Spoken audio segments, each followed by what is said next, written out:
Gusti kula katur Kanjeng Rama. Nyuwun donga pangestu Kanjeng Rama, mugi-mugi anggen kula bebrayan kalian Mas Jog Luduk menika. Saged atut runtut awet ngantos kaki nini awet anggone momong bebrayan. Amin. Ya ya nduk ndak pangestoni anggonmu. Tumuju wonten ing dina kabagyan ya nduk. Muga-muga dadi ya temanten nganti ing becuk pecating yuswa ya nduk. Nggih Rama, pangestunipun Rama. Ing samangke temanten putri sampun paripurna anggenipun nyuwun idi pangestu dumateng Kanjeng Rama. Lukar gantos temanten kakung nyuwun idi pangestu dumateng Kanjeng Ibu. Lho.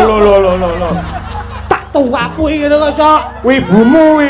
Iki ibuke sok mbok sosrop iki, Sok. Lah karo ibuke dhewe. Iya ning kono ora pareng. Iki kagungane bapake. Ilmu tuwek lho, Pak. Kembar mayang apa bentuke digawe blenduk-blenduk iki ngapa? Blenduk menika paribasane kaya kupat. Enten kaya kupat menika tegese ngaku lepat. Tutuplah lembaran yang lama, bukalah lembaran yang baru, ngaku lepat marang samu barang sing biyen mbok lakokne, saiki awakmu nglakoni jejodohan, manembah marang Gusti, manembah marang wong tua, kudu melakukan kehidupan yang baru, kudu nglakoni sing becik. Loh, ana ning kupat biasane lak januripun kembar mayang wonten kerisipun. Keris ki paribasane menggak-menggok ki paribasane teman karone aja sampai duwe rasa wedi karena menghadapi lika-liku kehidupan dalam rumah tangga. Loh, Apik. anane kembar mayang janur bentuk keris lan kupat sik sitok dibentuk kaya manuk. Kuwi ndudohne yen temanten lanang duwe manuk. Manuke sapa? Manuke sampe manuke panjang ora bangun. Tegese manuk menika filosofi. Manuk menika miber sak nggon-nggon tetep mulih ning susuwe. Insyaallah Mas Muhammad nyambut gawe ning kono ning kene tetep mulih tinggo nyukupi keluarga. Luar biasa tepuk tangan Mas Luduk. Elok. Niki muncul lho, Pak. Cerdas jenengan elok. Loh, Janur menika dipun bentuk keris kupat lan manuk dipun cepaken wonten sajroning debok. debok kuwi lek temanten wedok wis deb sing lanang ndang bok. Apa kuwi? Tegese bok menika nun sewu.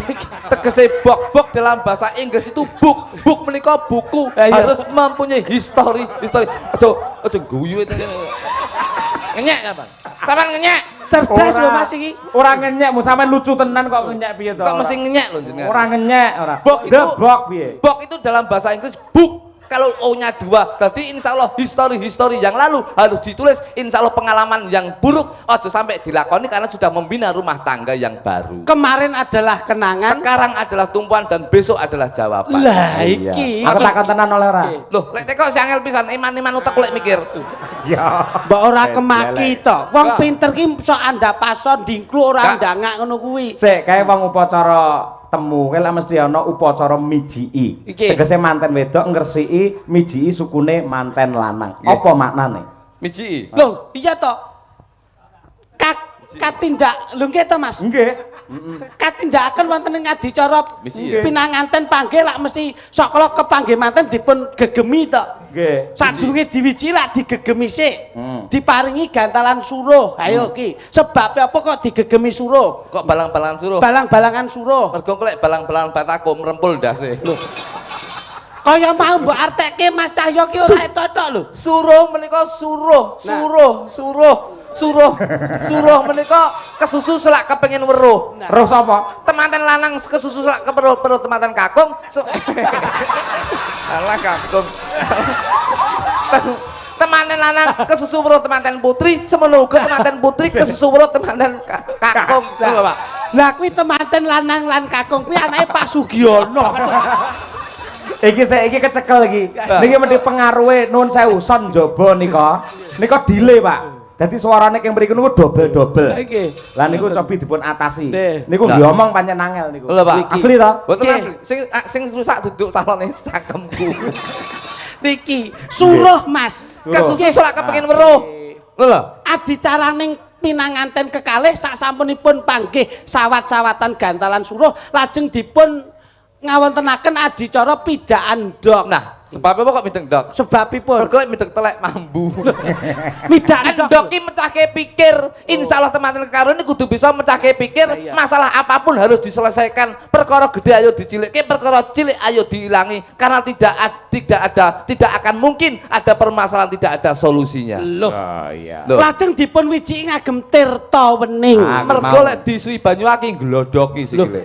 Tirta wening. Tegese ngresiki sesuker sing kalaning praja. Muga-muga bisa manembah nyawiji dadi siji dadi temanten sing sakinah mawaddah warahmah. Kaapit Kanjeng Rama lan Ibu lajeng dipun lenggahaken wonten ing Kuwadi. Kuwadi iki kuwato nyangga barang sing gedhe. Tegese Godho, Pak. Wong lek wis dadi bojo iki godhone sakala gedhe. Insyaallah Mas Muhammad kalih Mbak Nita itu akan mengatasi cobaan-cobaan yang besar. Temanten kakung kang saged dipun wastani temanten lanang. Lanang ki lanang laki laki lancip nang ki menang. Wong ki kudu lancip pikirane kudu menang dalam mengatur rumah tangga karena wong lanang tadi presiden rumah tangga. Temanten putri kang saged dipun wastani temanten wedok. Wedok ki yen diawe ndang dodok. lho. Tegese wong wedok kudu manembah bekti karo wong lanang. Niki nun sewu. Ini saya wis kadung kepinteran ngene iki tak dudoni kepinteranku. Iya. Aja mleset lho. Enggak. Niki kula menuai pitutur kalih keluarga besar sing dadi Mbak Nita kalih Mas Muhammad. Sebetulnya dalam rumah tangga itu yang membuat masalah itu adalah komunikasi. Terus Kadang-kadang miskomunikasi itu yang bisa menjadi konflik untuk dalam skup rumah tangga. Iki keluargaku lho. Nggih. Miskomunikasi berarti karena komunikasi. Dadi omongane sok kekerepen Iku sakala itu yang menyebabkan derdah antara ciciran liyane. Kesalahpahaman antara satu dengan yang lainnya. Kula niku berjalan rumah tangga selama 13 tahun. 2 tahun itu adalah training dalam rumah tangga. Geger terus, Mas. Mergo kerep omong-omongan. Saiki ra tau geger. Ternyata penyebabnya kakean omong karo bojo iku penyebab geger. Wis niki diantiteni. Lah terus nek apa mau ra omongan terus Sakniki kula ora omongan kali bojo kula. blas. Gak jagongan. Tapi apapun permintaan saya, apapun keinginan bojo kula itu memakai bahasa isyarat. Loh. Wah, lah angel no kuwi. Loh angel, tapi harus diterapne iki. Lah ki contone nek apa mau Boleh kakean omongan lho, saya nggih Mas nggih, kakean omongan. Nggih. Nduk, aku jane kangen karo sampean lho, Nduk. Ngene iki mbok gekno kopi. Terus Allah wong itu ya nyari, aku yo kangen karo sampean tak gekne kopi to, Mas. Ngene iki aku kelingan biyen nek ade rabi, pacaran ade ra duwe komitmen, ade sampe lek duwe, sampean seneng bareng, terus akhirnya ngundat-ngundat. Oh, saiki bareng duwe wis lali karo aku, seneng mbok tukokne, mbok tuku aku seneng kurang mbok tuku, akhirnya geger, Pak. Oh iya. Ngene mboten. Mergo omongan kuwi. Omongan iku wae. Iya. saiki gak omong-omongan. Gak omongan. Lah terus nek pengen piye kuwi? Bahasa isyarat. Lah nek sampean mulih tanggapan kon gak kopi, Aku langsung wah, ngono tok ae. bojomu mbok ngono kuwi tak tok. sut ngono wis ngono le. Apa yo? Ya krungu. Apa wis di kuping? Wis tukul nang kene karo nang kene. Ngene iya. Tak celuk.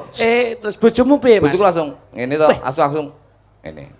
Yo dicepake. Cepake langsung bojoku mantuk langsung ning pawon godhog banyu langsung gekne kopi. Loh. Dengan bahasa isyarat ning Bahasa to. betul. Apik kuwi. Gak kaken bahasa Betul, Mas. Mas. Lah nek pengen dahar, Langsung aku ngomong, loh. Mudeng ya an. bojoku langsung ngintik mantuk, ngintik ning pawon njukuk piring sego sak jangan sak lawe langsung didep ning meja. Dicaweske. Cawis nih. Masya Allah. Lah nek kepengin mandi siram. Terus langsung lho. Loh. Ya mudeng ya an. Bojoku langsung nyepakne anduk katok sak barang. Masalah ki lho Mas. 13 tahun iso memahami ngono ki angel. Akhire rukun awet kula. Nganti seprene iki. Sampai saiki. Mangan diladeni, Ngombe. ngombe ladeni adus sepake. Dengan bahasa isyarat. Lah nek pas pengen kumpul ngono kae malam Jumat ngono kae. Yo langsung lho. Loh. Bahasa isyarat. Ya isyarat. Iso. Lho kepiye kuwi? Lho. Bojoku langsung. Ini tau? Langsung kinceng-kinceng ini. Iya. Aku langsung nggih bahasa. Lha piye Mas? Saiki gak penak iki. Ora penak lagi. Sing kari iki gak penak iki. Kuwi maknane iso akeh lho ngono. Lah iya. Wong arep adus isyarate ngono ya Lah iso. iso. Lho, arep adus lah sempat adus rabi. niki adus wae niki. Oh. Lek pas malam Jumat Iya. Oh dadi engko Mbak Nita karo Mas Muhammad sandi wae. Sandi langsung. Ngono. Pamane ngono. Terus aku Mbak Nita. Oh, nyepake dahar. Iya. Apa kuwi? Obat. Pil kuat. Iya. Oh, dadi ngerti ya Sandi. Iya. Aja ditiru. Kowe iki yo mbleset kok. Mula saestu Mas. Mugi-mugi sedaya ingkang lenggah cinatet dening Gusti Ingkang Maha Agung sineksenan bahwa malam hari ini penonton yang ikhlas untuk memberikan doa restu kepada keluarga besar Bobo Sungkono. Amin. Selamat donya akhirate, selamat wonten ing benjang ila yaumul qiyamah. Amin. Amin ya rabbal alamin. Tak golekne kanca Mas Kritik. Pak. Napa Mas? Niki kula golekne kanca Mbak Winong Nawangsih nomor kali saking mriki. Nah, men saya akrab karo Mas Kritik dadi pamane dikeki bahasa isyarat men ngerti. Nggih, Aku gara-gara nang Medion ndengi turu jaba lah aku. Lah opo? nek turu jaba langsung nggih sandi lho. Piye? Aku yo. Apa Gatelen. Oh no. Wah iso. Cobi ngampil tunggal Gus. Kete. Aduh dek aku sing luput aja pijar prangat banget wong ayu tadi samrawut ning kali gawa pancingan wong lali ora kelingan wong lali ora kelingan pun monggo pun bawa siswa kagem panjenengan Isyarat. Lah kok langsungan ngono piye? Ya mangan sik ngombe sik langsung. maksudnya iki anake wayahe ganti pampers lho. Apik kuwi. Rada rono sampean. Rada rono jejer karo Mas Kluthuk lho. Nyambut jeneng. Wis santai kono lho. Kowe iki rono tak delok kok kene iki lho. Aku ki pria yang karakterku jinak-jinak merpati. Wah, gayamu rupamu ya gemuk ngono kok iso. Jinak-jinak merpati. Cedeki ngadoh kan nggon peteng dekem lha. Sapa do wae, rada rono coba. Lho, nyapa to. Oh, karepe tibae ben mbok tulungi lho. Sing lanang ra tanggap ngono model. Nah, ini tadi lu midak ini lo rokok ini mau tak pidak. Aduh, bahasamu kok tadi midak ini. Ya, ini mau. Nah, tadi kan kamu belakang situ kan midak telek tadi. Ini nanti lah rokoknya tak pidak kamu rokoknya apa? Rada rono to. Kowe sing pucet ora awakmu malah sikilmu kok sing pucet. Rada rono. Anu. Jengkaripun temanten kekalih saking Sasana Palenggahan. Mantan kuwi, mantan. Kacinandra saking ketebian kadherekaken ungelipun kodhok ngorek. Ya. Iki. Boy sama boy. Golekne mboke. Nih, ngene nyale sini stop. Mbak Ul. Terus Mas. Sampun kawis tinggal saking ketebian. Temanten putri kadherekaken sayaning para nayakaning praja tumuju wonten ing Pawian Agung. Gandengen to. Ngampil sekedap nih Mas, ngampil sekedap. Lenggo kono ra apa. Leget nih. Kadherekaken manggala dumas tumuju wonten ing sak handapipun Kanjeng Rama. MC-ne kok takeran. Temanten putri kagandeng temanten kakos tumuju wonten ing Kakung. Sing bener niku temanten jumbleng. Temanten putri kagandeng Budene iki lemu buyok. temanten putri kagandeng kapit temanten kakung tindak sak pecak jumangkaing suku anggetutaken kedeping netra tumuju wonten ing Sasana Pawian Agung saandhapipun Kanjeng Rama. Kanjeng Ramaspati.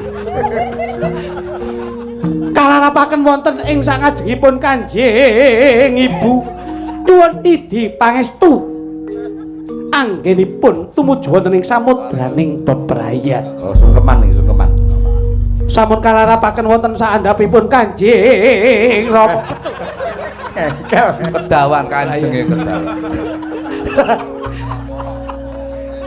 Kawiwitan temanten putri nyuwun idi pangestu dumateng Kanjeng Rama. Rama. Rada maju rene, Nduk. Nah, bayo aja Pripun? Ngono ae kok mbok cium lak gringgingen lho. Kula Ning kono ae. Kata-katane tak ajari kok kene. Lah pripun, Pak? Nun sewu. Nyun sewu Kanjeng Rama. Ora ngono, nun sewu. Nyun sewu. Kanjeng. Kok malah digawe. Bekti kula katur Kanjeng Rama. Bekti kula katur Kanjeng Rama. Nyuwun donga pangestu Kanjeng Rama, mugi-mugi anggen kula bebrayan kalian Mas Jog Luduk menika. Saged atut runtut, awet, ngantos kaki nini, awet anggone momong bebrayan, amin. Ya ya nduk ndak pangestoni anggonmu. Tumuju wonten ing dina kabagyan ya nduk. Muga-muga dadi temanten nganti ing becuk pecating yuswa ya nduk. Nggih Rama, pangestunipun Rama. Ing samangke temanten putri sampun paripurna anggenipun nyuwun idi pangestu dumateng Kanjeng Rama. Lukar gantos temanten kakung nyuwun idi pangestu dumateng Kanjeng Ibu. Lho.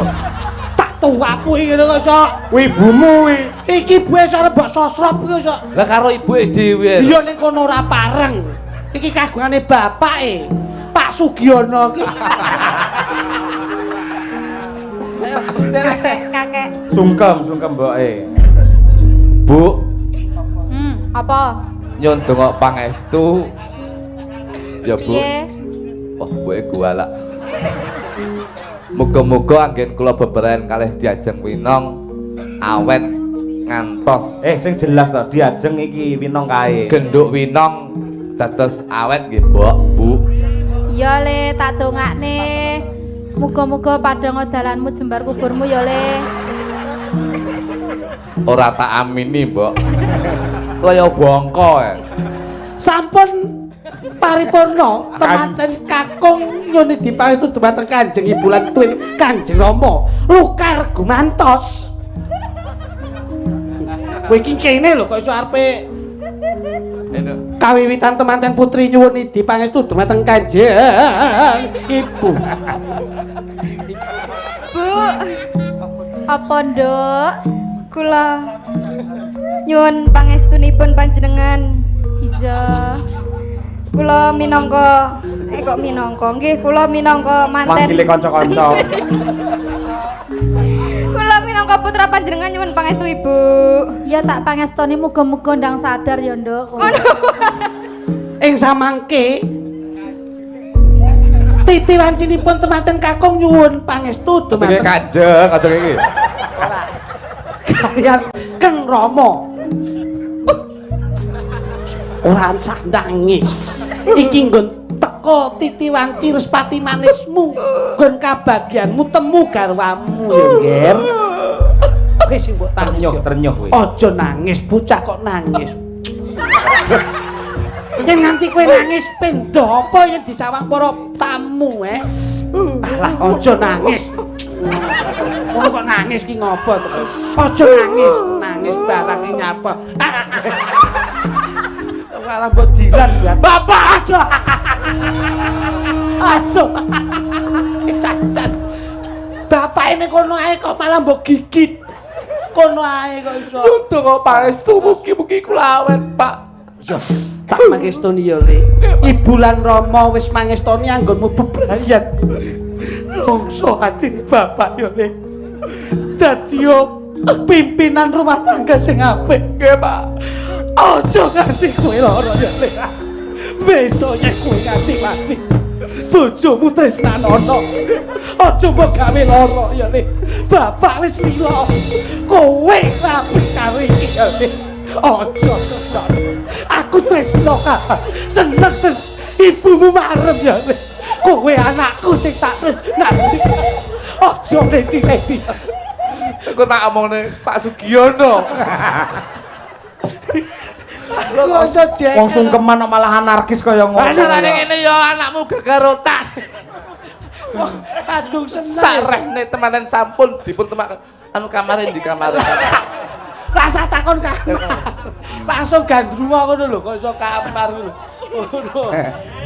Upama lho Mas Kluthuk upama. Lah nggih, wong kula Nadyan to jenengan wis kagungan garwa kagungan putra. Niku upama lek kodrat ngeparengake jenengan suatu saat ngoten niku terus palakrama karo Mbak Winong kira-kira piye rasane? Mboten, Mbak. Iki nyapet to jeneng bener. Model iki lak setuju to jamaah lak setuju. Ngono lho. Kula niku akan mencintai satu istri tapi dengan beribu cara. Wong wedok ketek ayu, Pak. Tapi sebetulnya itu hanya kiasan, hanya beberapa waktu yang kita tempati utawa kita nikmati. Lah kuwi lho. Kuwi teori tok. Lek wong lumrah normal nyawang Mbak Winong kaya ngene mesti ngarani ayu. Ayu saiki bojo kula mbiyen yo ngene iki ayu. Bojomu? Bojoku mbiyen ayu, begitu kula rapi sakniki rada tuwek, sakniki melorot kabeh, Pak. Lah iya mumpung kelombrot melorot ngene dijolke sing luwih ngene iki lak luwih apik. Ora payu dijole. Pokoke bonde iki tak ijole pedet nolak kok, Pak. Ngawur ya masamu. Kesanipun kalih Mas Jo. Larasipun tetep ngagem pelok. Nah, niku. Pas. Tasak dandan barang nyawet dandan wedak. Wong wedak pipa nomor 5 lagi giyen nih. Lah wong sinden ki ben dipolah sayu dipersani nyedepi kok iso. Kan bojo. Ya kono. Lam. Lah. Ora nek bawa liyane apa piye? Khas lho, Pak. Saiki iki YouTube kabeh metu. Iya, tapi kan khas, Pak niki. Oh, jati diri ya? Jati diri lho. Oh iya. Wong Ora isone mung kuwi to. ora, aku jane iki sembarang iso. Liyane coba. Pamintaku nimasito ase iso niki. Tapi kula ora iso. Lho. Kowe mulak-malik jere iso nek ra iso. Iso ngarepe buri terus. Yen nganti kowe kepengin iso sinau yayi suwanono kanje.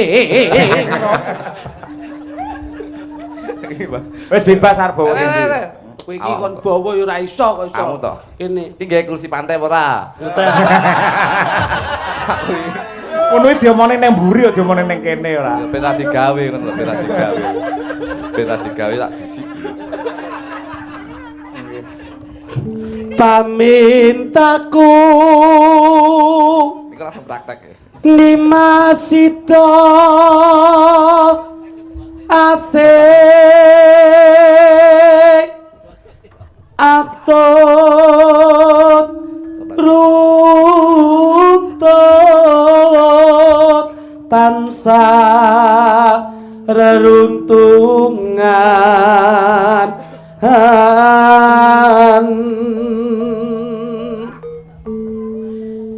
ing sarina sawen ngene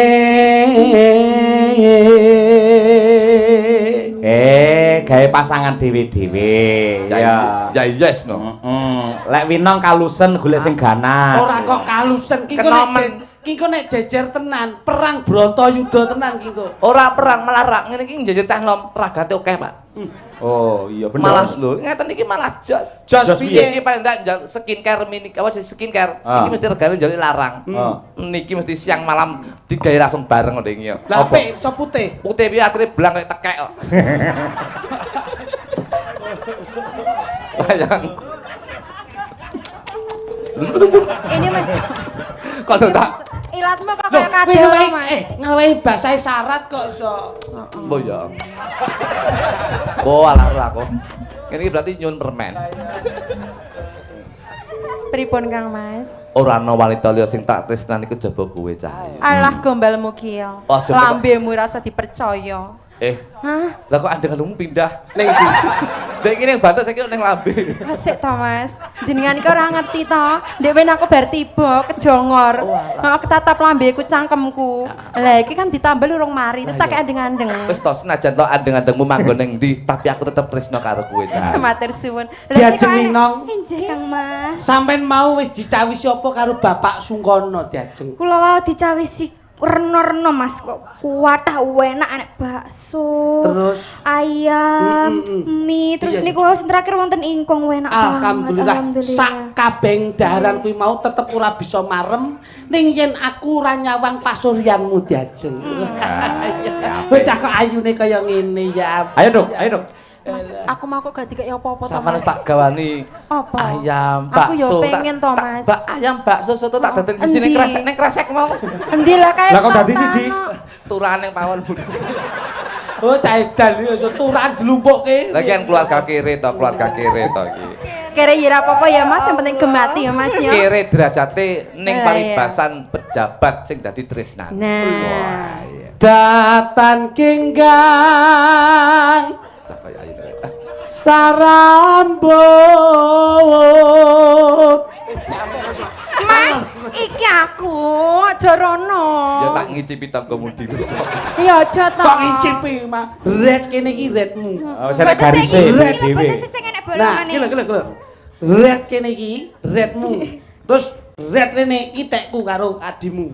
Ayo Ora sampe entuk mlebu rete kene. Red mikine Iki tekmu. tekku, Red iki tekmu. bosok kowe. Lah ngopo? Ra bayaran kowe. Lah kok iso? Iki iki redku. Oh iya. Redku nyekel iki dhewe. Lah dite sing goyu kesi. Ayo to. Ah, bleset iki iso. Ya wis iki rasa geret teh buseken rete. Redku rasa geret. Rasa geret. Kowe arep dolanan bakso dor ae malah.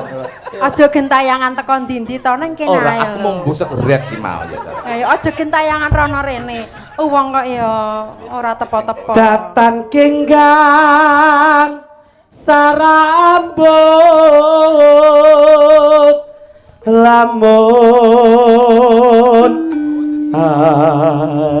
adoh caketing hati. Ya kene. Yen cedak. Lah kok kowe ra nembang? tanasa. Lah kok sing kono bakal. Lesu. Aduh.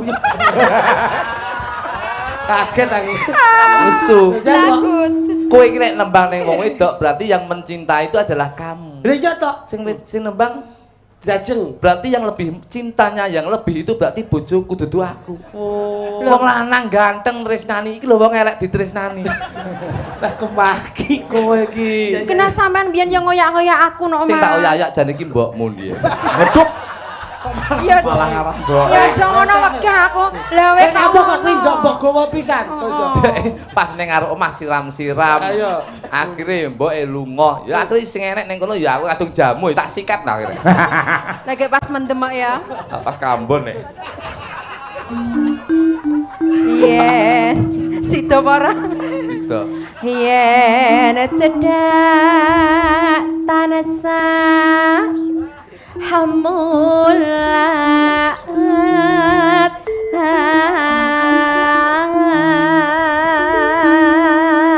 Bareng tak Pripun, Mas Kang Klidik. Mas? Bareng tak cekel gegermu masyaallah.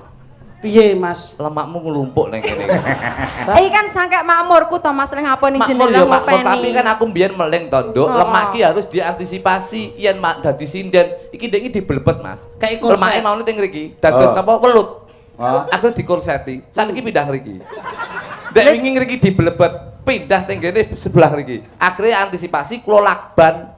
Kula lebeti ngeten serowek lemak bendak ketok. Lah kok malah metu ning cengel. Bareng pas streaming malah kaya unta. Lek jare Mas jare sampean Klidik. seneng. Dalem. Panjenengan nek pancen tresno Ayo kali nyapa, kula. Cak. Jenengan Seneng benjing aku lamar kula Mas gula kawine ya. napa, Mas? Jalukmu apa? Yen Mas kawin ben berkah kuwi ya seperangkat alat salat. Duit kuwi nomor loro, sing penting ibadahe. Nggih. Ngono. Kalih Mas nggih, Mas. Ya karo Mas Klidik. Mboten Mas wis Mas-masan. sekilo. Oh, iya. Tak tumbaske Mas sing bobote 350 gram Gus. Kula pengene sekilo. Sekilo ora apa-apa khusus gon suweng ya. Ngono kuwi Duwer pamer no. yo Mas jenenge. Nggih, pokoke aku pengene sing mewah Mas Nggih, kawine. nggih. Aja kalah lho, Duk. Mas Kluthuk.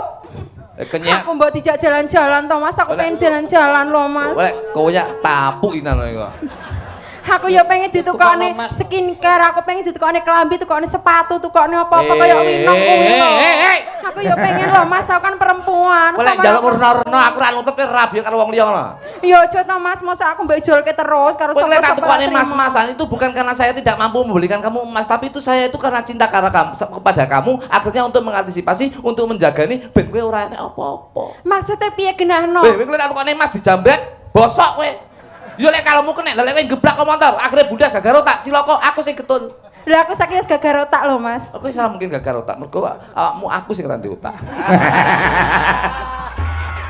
Masa dibalik. Apik. Gak wani aku. Arep ngelokke aku sing randi otak. Boten sayang, hanya kamu. Lambene wong lanang. Nek rupane rapati apik mesti lamis. Sing wedok tangane dambunge ora enek reaksi belas. Ora enek tak ambung tanganku dhewe. Oh, strategi ning ngono lho. Iya. Besok Mas kene wae to sampean aja rono terus ta. Tangane mbok kecupi. Lah aku pengen ngecup tanganku. kira kecup. Aku ngak tangane mbok ambone kancane. Pripun Kang Mas? Terus no diajeng. Nggih. Sita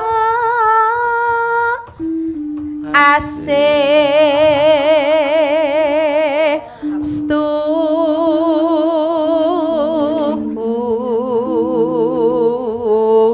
Waduh, dansa ya apik modern kuwi. Duh, Kang Mas.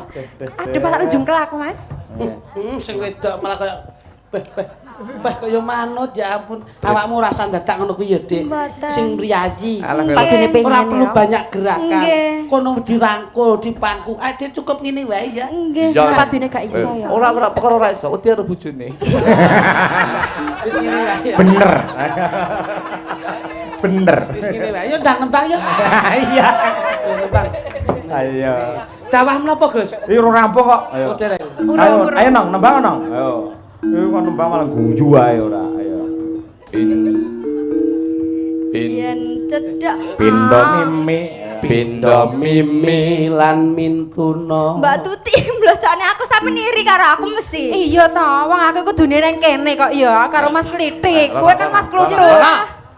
Yo ndak lho. Ini no, Werono. Sampe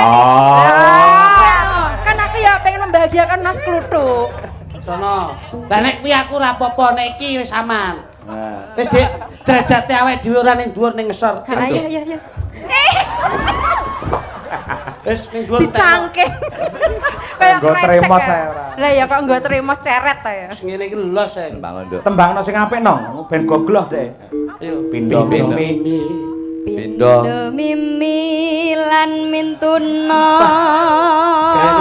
Delok ya Mas. Wis karo dhewe wae. Heeh, wis tak nang. Ayo. Badak. Ayo. Ayo bareng. Iku bajul. Kang Mas. Kang Mas ana tepi wajib. Tanganmu kok anyep Jadi ngene, Nduk? bingung. Lah sing anget kan jenengan kedahe ngangetne kula. Loh. Awakmu anyep, aku anget, insyaallah awake temperature bakal normal. Iya. Perpaduan. Perpaduan. Awake dhewe Jan iki bojo pasti ya. radiator. Terus kok gampang, kamu kok gampang geblak loh. Enggak, ini lo kabelnya ini lo ting klewer. Iya, nglewer kabel ra masalah, sing penting atimu ora bakal nglewer ning gone wong liya, Cak. Iso cocok Lah ya cita. to. Delok kaya ngono kuwi. Cocok cita iso. Codot matamu. Aku ya ora gumun kok, Mas. Sido asih. Coba Iso kakek Sugiono. Sido. Sita asih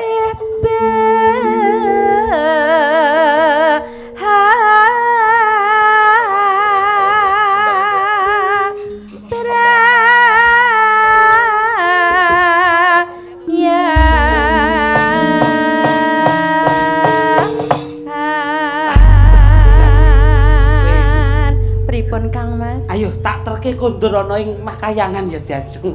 Kono. Ah. Kono diajeng. Langsung wong loro nembak. Aku tak ora. Lah jenengan? Aku tak ning kene wae titik aman sik ya, Nduk. Ayo. Wedi. Tak golek titik aman coba, Nduk. Ayo aneh-aneh sampluk parut ping ora. Arep piye HP-ne pecah neh kuwi kok. Monggo diaturake. Dene jenengan bos. Nggih, ninggal katresnan Mbak Tutik dan Mbak Winong Winong, Nawangse. Monggo, yuk diaturake.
Nggih. Wonten dawuh menawi beliaunya Bapak Sungkono Nggih. badhe tindak wonten ing Pawian Agung. Nggih, menika pancen wonten dawuh lumantar WA. Siap. Kula badhe nderek maringi tali asih dumateng Mbak Umi kalian Mas Jo Klitik, Mas Jo Kluthuk. Siap. Ila saking menika dumateng Bapak nggih, Gus. Ya, monggo. Bapak Sungkono monggo. Sasana wanci kula aturi minggah wonten pepanggungan mriki, Bapak. Bapak Sungkono monggo kersa tindak mriki. Bapak Sungkono monggo kersa sareng tindak mriki. Sareng kula kancani sareng seniman lan seniwati. Pak Sungkono yaine gagah pideksa. Sembah nuwun, alhamdulillah barakallah. Monggo Bapak. Monggo Pak. Wah, alhamdulillah. Nggih. Atur sembah nuwun, Kyai kok kados katen ademipun to, Mas. Nggih. Adem kula bengi niki nek pun Bapak kersa tindak ngoten niki. Kok adem. Nggih, Pak, wonten nginggil mawon. Monggo. Dicaosi mik men paring dawuh riyen. Nggih. Anu Mbak, ampil alhamdulillah. Alhamdulillah. Sugeng dalu Pak Sungkono sembah nuwun. Nggih, sugeng dalu. Mboten saged paring piwales menapa-menapa namung sagedipun nderek ndonga ing pangajap menapa ingkang dados hajat panjenengan. Mugi-mugi Gusti tansah maringana ridho lan hidayah sedayanipun. Amin. Nggih. Monggo nderek panjenengan Pak Sungkono. Pangapunten kala wau anggenipun mastani asmanipun Klentu. Mboten dados napa. Samar kula nek mboten ndang njaluk sepuro ming sajeneng kok kilo 250. Ora kaya. Nggih. Monggo Bapak, monggo. Pangapunten Nggih. Bapak Yoyo. Nggih, Pak Cahyo nggih. Atipun Mas Kangko nggih. Nggih. Saderengipun Mbah Wondo. kula matur suwun sanget. Nggih. Panjenengan sami saged rawuh wonten dalem kula mriki. Masyaallah. Kula namung nderek bebingah mawon. Alhamdulillah. Nggih. Pikajeng kula pokoke ingkang sampun kula aturaken mlebet mriki seneng, mantuk mengke nggih seneng. Seneng, alhamdulillah. Nggih niku Pak. Mugi pikantuk berkah barokah. Amin. Kula nyuwun dugi kang kathah niku wau mboten dandan dateng dalem jenengan niku amargi kula langsung dandan ting wingking wedalipun radi mepet langsung minggah ngriki mengke bakdo niki langsung suwate dalem jenengan Pak. Kula aturi pinarak wonten dalem. Alhamdulillah. Anu baksune tasik ta baksune Tasih kathah. Ampun ayo wis dicawet apa disiapi. wis jangkep kok iso ngono. Nggih. Nggih. Lajeng badhe atur pangandikan menapa Bapak nderek Nggih. Pak Sungkono?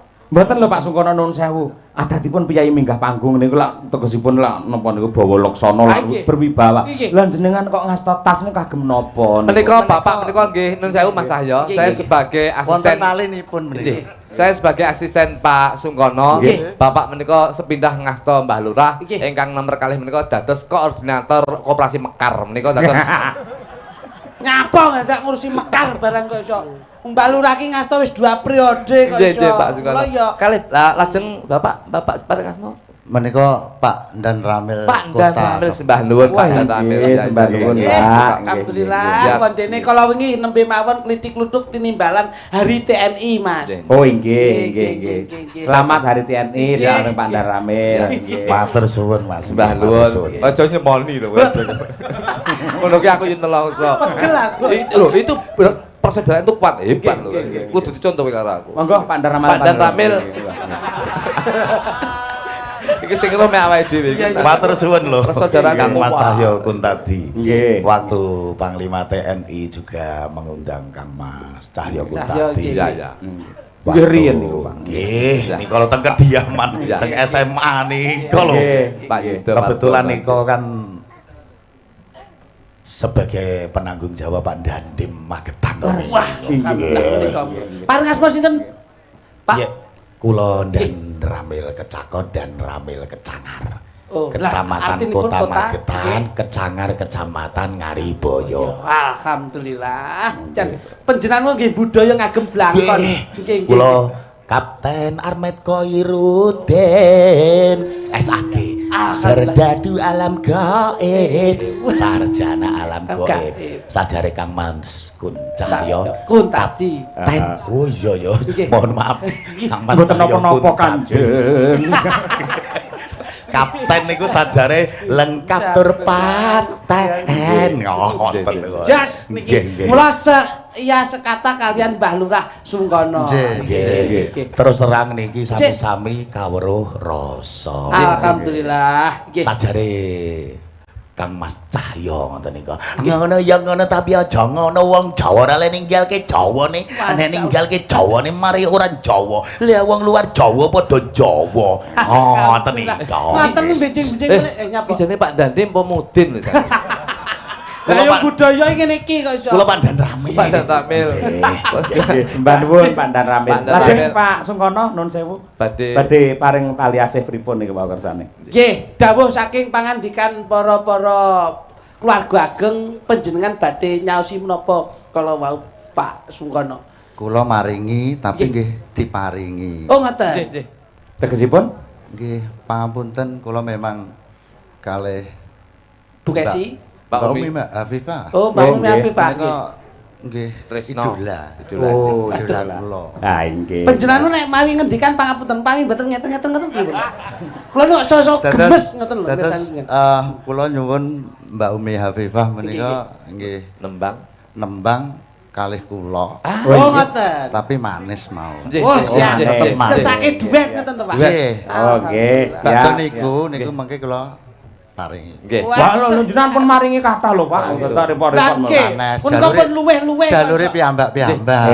Mbak Umi Hafifah kalih Mbah Lurah mangke Pak Pak dan Rem. kalih Pandan rame. Pak Dan Ramil kalih Mbak Kula Umi sawerane Kalsum. mengke pun siap Mbah Lurah. Lurah. Namine Mbah niku wantun Mbah. tambah. Nggih, Mbah Makane niku tetep tambah. Mbah Lurah. Ngoten lho. Siap.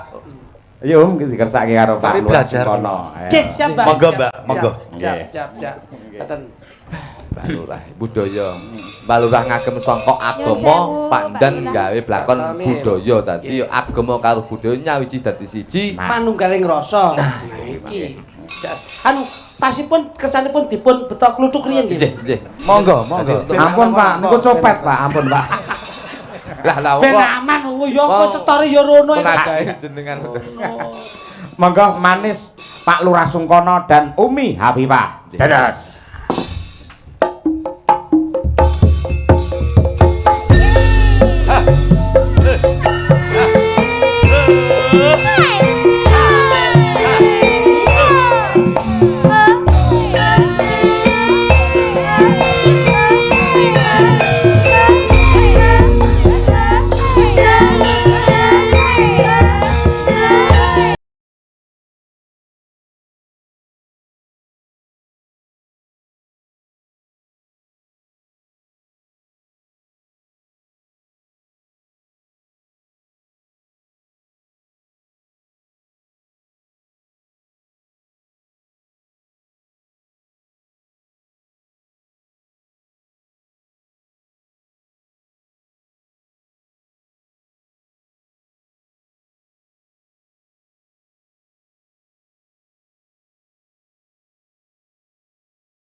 Tepuk tangan untuk Mbak Lurah Sungkono.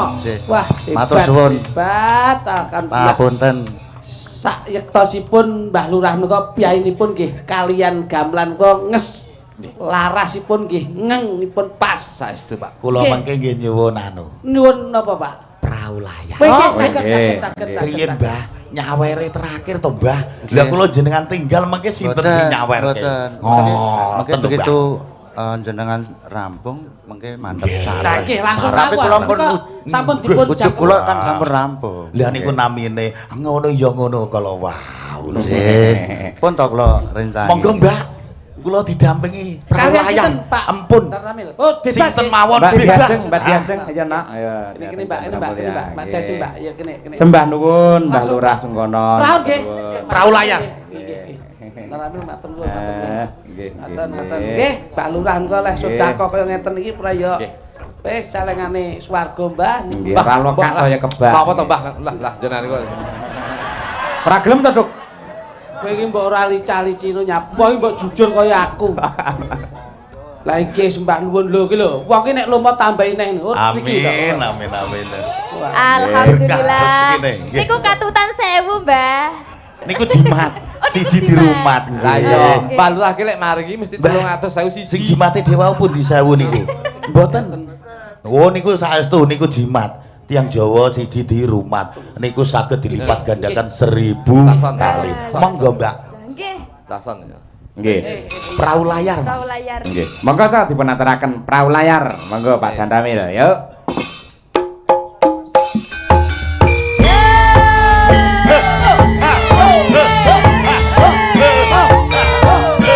Jeng. Layar lho. Layar lho ya. Repek ora.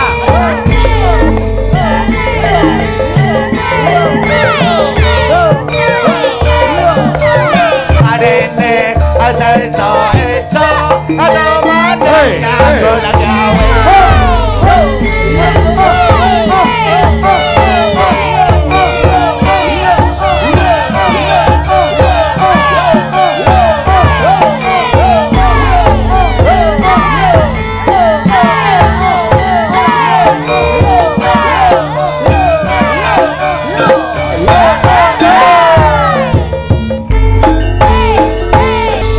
Dan Ramil Chan. Sampung Pandan.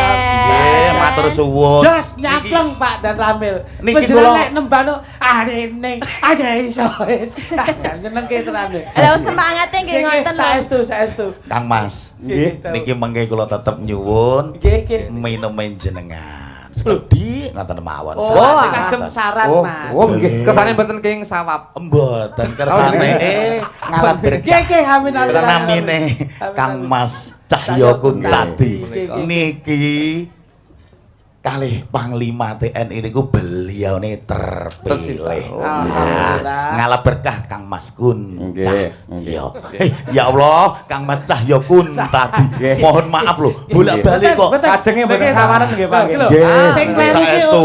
Ben ora ayo ben ora sawaran sinden. Napa meneh Kang Mas Cahyo Kuntadi hidunge mau wancuk. Aturi. Niku Nek mboten di ngoten filler. apa nggih Mbak Kesi kersa. Saestu, Mbak. Niku di filler niku, Pak. Oh, alah. Kados Mbak Tuti. Masyaallah. Lah nika kluthuk nika untune nggih dipiler kan. Layak mancung untune. Mbak Tuti nggih. Ngapunten lho Mbak Tuti. Mbak Tuti niku metu saiki mawon. Iya. Ngoten to. Nggih, nggih. Sampun nggih. Nggih, matur suwun Kang Mas Cahya Kuntadi. Nggih sami-sami Kanjeng. Lah niki saestu niki. Nggih, Insyaallah berkah luar biasa. Amin, amin. Karena Amin. biasa di luar. Mbah Lurah sembah nuwun. Matur suwun. Monggo. Barakallah nggih sembah nuwun Mbah nuwun Mbah Sungkono nggih sukses selalu barokah. Nggih. Mbah kula malah kuwangen kali panjenengan. Sembah nuwun Pak dan Ramil Mbah nuwun. Alhamdulillah. Dan matur nuwun Dan. Nggih, amanah berkah Dan. Kuwi lek nyawane pasukan yo ngono kae. Matur nuwun Pak dan Ramil. Golek Apa-apa digawe bowo. Kuwi lek pas upacara bendera. Nggih. Siap gerak. Eten, nanging nuwun sewu Mas Cahyo. Nggih. Panjenipun kula yakin kalau pemimpin-pemimpin wonten ing desa Bothok Nggih. ing samangke anggenipun menanamkan dalam kebudayaan luar biasa. Leres. Menunjukkan kebinekaan bahwa mempersatukan dan persatuan dalam bentuk menjaga budaya Indonesia. Leres. Niki. Mila ingkang patut dipun acungi jempol menika pependhen kula Bapak Lurah Sungkono. Nggih. Kanthi srana ngawontenaken pagelaran wayang kulit kangge nyambung silaturahim. Iki mbuh agamane apa, omahe ngendi, lanang apa wedok niku campur dadi siji, anggene sesarengan mengangkat harkat, derajat, martabat jati diri bangsa budaya Indonesia wayang kulit. Luar biasa. Hebat. Wis pokoke bengi niki awake dhewe melu ngalah berkah ugi, Mas. Nggih, dawuh leres. Nggih, siap. Lah gandeng menika sampun jam 1:00. Nggih. Nggih, mangke kalajengaken wonten ing segmen goro-goro. Nggih. Ngoten nggih, Mas. Inggih. Nggih. Panyuwun kula sedaya ingkang rawuh, klebet ingkang mengkugati Pak Lurah dan keluarga tansah pikantuk berkah saking Allah Subhanahu wa taala. Amin. Krana kula ugi, Gus, Nggih. Mas Cahyo, Nggih. saestu sanget-sanget nyuwun pangapunten Nggih. dumateng Bapak Sungkono sakeluarga lan ugi panjenengan sak kanca ruang. Nggih. Ing samangke anggenipun nderekaken kirang trep kirang jangkep. Ing samangke namung nyuwun gunging samudra pangsami ingkang tanpa bendan. Nggih, sami-sami. Derek dedonga nggih Gus. Nggih. Mugi-mugi panjangkaipun Bapak Sungkono ing samangke tansah cinaket kabagyan kamulyan katentreman lan ugi kang putra ingkang dipun lenggahaken wonten ing samudraning bebrayan Nggih. sageta tumuju wonten ing keluarga ingkang sakinah mawaddah warahmah Amin. bidunya wal akhirat insyaallah dipun paringi momongan ingkang soleh lan solehah. Amin ya rabbal alamin. Kupat lepet boten liwat sedaya ndom slamet Gus. Nggih. Klepon wonten gulane lakon kudu wonten tutuk lan critane. Siap. Mas Kluduk badhe dawuh napa? Kula badhe matur lajeng kula sampun ketian atur amargi kang gadhe kula aturaken sampun dipun aturaken Jogi. Niku sehat-sehat sedaya nggih Gus. Sehat selalu nggih panjang yuswa rezeki melimpah dan barokah. Matur nuwun. Amin. Kumalebet pantera rontek nglumbuk sampur busananing wadya kumebyara srika wuryan